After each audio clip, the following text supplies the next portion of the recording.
తిరుపతిలో మార్చి 23న జరగవలసిన మాలల సింహ గర్జన మహాసభకు కూటమి ప్రభుత్వం అనుమతి ఇవ్వకుండా తిరుపతిలో మాల సంఘాల నాయకులను అరెస్టు చేయడం దారుణమని కర్నూలు జిల్లా మాల సంఘాల జేఏసీ నాయకులు ఏటా ఓబులేస్ అన్నారు.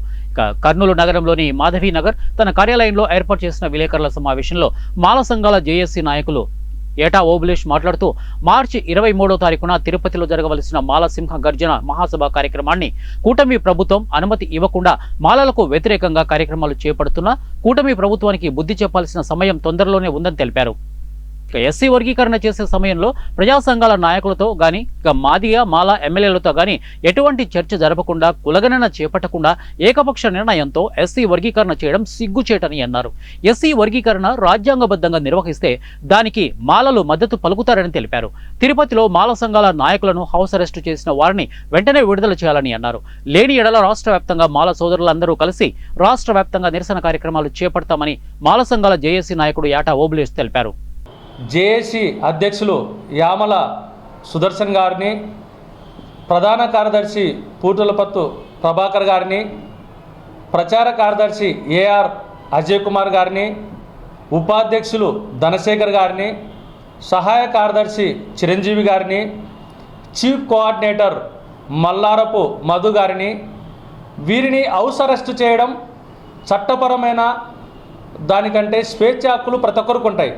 మరి వీరిని హౌస్ అరెస్ట్ చేసి ప్రభుత్వాలు వారి యొక్క స్వేచ్ఛను భంగం కలిగించడం చాలా దుర్మార్గమైన చర్య. ఈ సమాజంలో ప్రతి ఒక్కరికి పోరాడే తత్వం, ప్రశ్నించే తత్వం డాక్టర్ బాబాసాహెబ్ అంబేద్కర్ గారు రచించిన రాజ్యాంగంలో పొందపరిచి ఉంది. మరి ఇలాంటి సమయంలో చంద్రబాబు నాయుడు గారు తిరుపతిలో మీటింగ్ జరిగితే అనేక మంది మాలలు లక్షలాదిగా కదిలి వస్తే ప్రభుత్వానికి చెడ్డ పేరు వస్తుంది, ప్రభుత్వానికి వ్యతిరేకంగా నడుస్తుందని చెప్పేసి కుట్రపూరితంగా పోలీసు వారిచే పర్మిషన్ను మీటింగు జరగనీయకుండా అడ్డుకోవడము చాలా దుర్మార్గమైన చర్య. మేము ఎవరైతే తిరుపతిలో ఈరోజు హౌస్ అరెస్ట్ చేశారో ఆ హౌస్ అరెస్ట్ చేసిన లీడర్లను మీరు ఇమ్మీడియట్గా హౌస్ అరెస్ట్ నుంచి విడుదల చేయాలి. మేము దీన్ని ఖండిస్తున్నాం.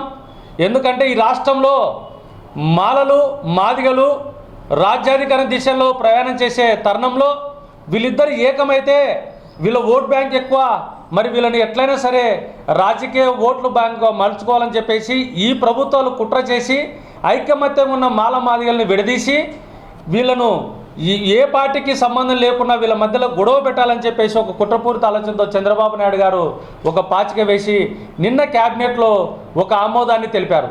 ఆమోదాన్ని